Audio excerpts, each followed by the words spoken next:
Derrick Rose, the youngest MVP ever, is now not on an NBA team. What happened? In today's video, I will be looking at Derrick Rose's career and look at possibly the biggest fall of grace of all time. So, let's get right into this. I got the moves. I got the moves. I'm making moves. You gotta move. You gotta make the city move. Like, whoa. I make the city move. I got the move.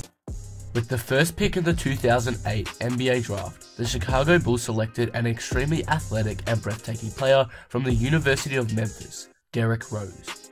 He immediately shone in the league, averaging 16.8 points and 6.3 assists. Of course, he won the Rookie of the Year because of these efforts over players such as Russell Westbrook and Kevin Love. In his second season, he continued to improve, getting his scoring numbers up to 20 points a game, shooting basically 49% from the field. That's crazily efficient, and across the board he was leading his team only in his second year. The Chicago Bulls were improving quickly, already the 8th seed. But in the 2011 season, Derrick Rose became a star. All of a sudden, he was averaging 25 points and averaging nearly 8 assists. He led the Bulls to the first seed and of course won the MVP. This season he broke records, becoming the youngest ever MVP. Unfortunately, Rose could not carry this momentum to the finals as they lost to the Heat in the 2011 Eastern Conference Finals. This season was still incredible and people were all jumping on the D-Rose hype train.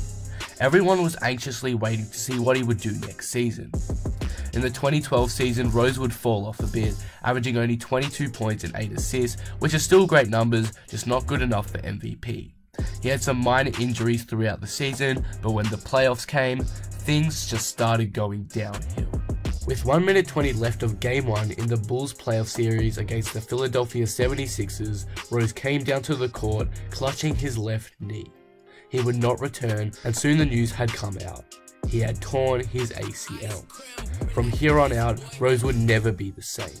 He missed all of the 2013 season with this injury, and when he returned, you could tell his play wasn't the same. He wasn't as flashy as he used to be. He wasn't as quick and aggressive, and his stats showed. He averaged 16 points and 4.3 assists in his return season, but as soon as he came back, he was gone again. After trying to change directions against the Blazers, he kind of lost his footing and injured his knee again. The diagnosis, a torn meniscus. He would leave the game on crutches and return 76 games later. Now it was the 2015 season. LeBron had returned to the Cavs, but even without Rose most of the time, the Bulls had still managed to get the 3rd seed behind most improved player Jimmy Butler. By now, the chances of Derrick Rose becoming his former self had become slim. He was a shell of his former self, averaging barely 18 points and 4 assists. Unfortunately again for Derrick Rose, he tore his meniscus again and would undergo surgery. Rose would miss 20 more games because of it. Derrick Rose was traded in the 2016 offseason to New York as his injuries were becoming a problem for Chicago. In New York, he would try his best, but he clearly was still not the same guy. He had multiple minor injuries in this season, and he would only play 28 games for the whole year. He averaged 18 points and then hit free agency in 2017.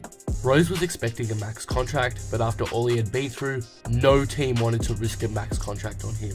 So he had to make do with a 1-year, $2.1 million contract with the Cavs. In the beginning, things were working out okay in Cleveland, or so we thought.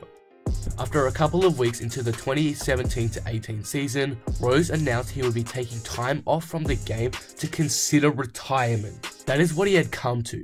From a former MVP and a so-called future superstar, D-Rose had fallen off so much from all these injuries, he had to consider retiring.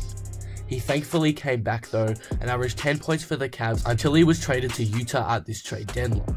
Utah almost immediately waived him, and now Derrick Rose waits for a team to sign him, and according to multiple reports, there are no front runners for him at this stage. This is just really depressing.